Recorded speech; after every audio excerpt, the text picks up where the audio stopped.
Sooner? I tried, but you just mumbled and went back to sleep. Ellen had a vague memory of that, but had thought it had been a dream. Thanks for trying. Do I have time to brush my teeth? There was a ding as the captain put on the seatbelt sign.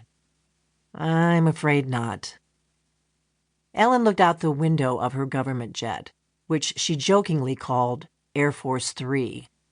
She saw the dome of the Capitol building, where she'd soon be seated.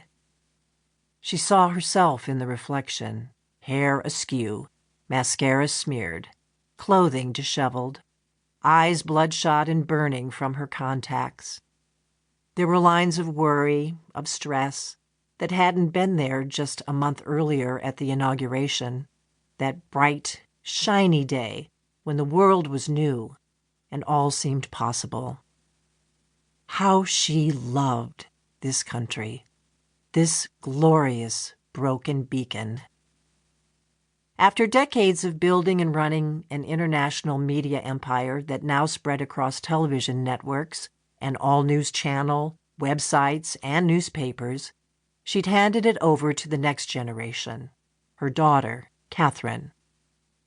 After the past 4 years of watching the country she loved flail itself almost to death, she was now in a position to help it heal. Since the death of her beloved Quinn, Ellen had felt her life not just empty, but callow. Instead of diminishing with time, that sense had grown.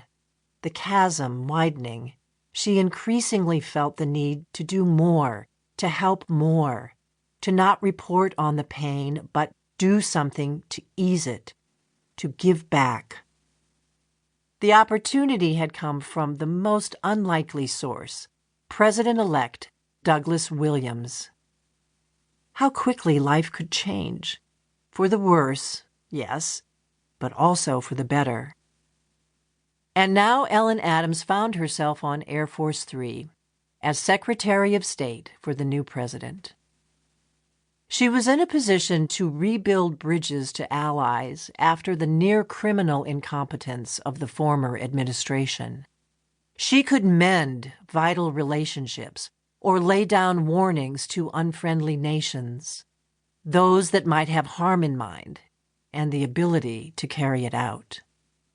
Ellen Adams was in a position to no longer just talk about change, but to bring it about, to turn enemies into friends, and keep chaos and terror at bay. And yet, the face that looked back at her no longer seemed quite so confident. She was looking at a stranger, a tired, disheveled, spent woman, older than her years, and perhaps a little wiser. Or was it more cynical? She hoped not, and wondered why it was suddenly difficult to tell the two apart. Bringing out a tissue, she licked it and wiped the mascara away. Then, after smoothing her hair, she smiled at her reflection. It was the face she kept by the door, the one the public had come to know, the press, her colleagues, foreign leaders, the confident, gracious, assured Secretary of State, representing the most powerful nation on earth. But it was a facade.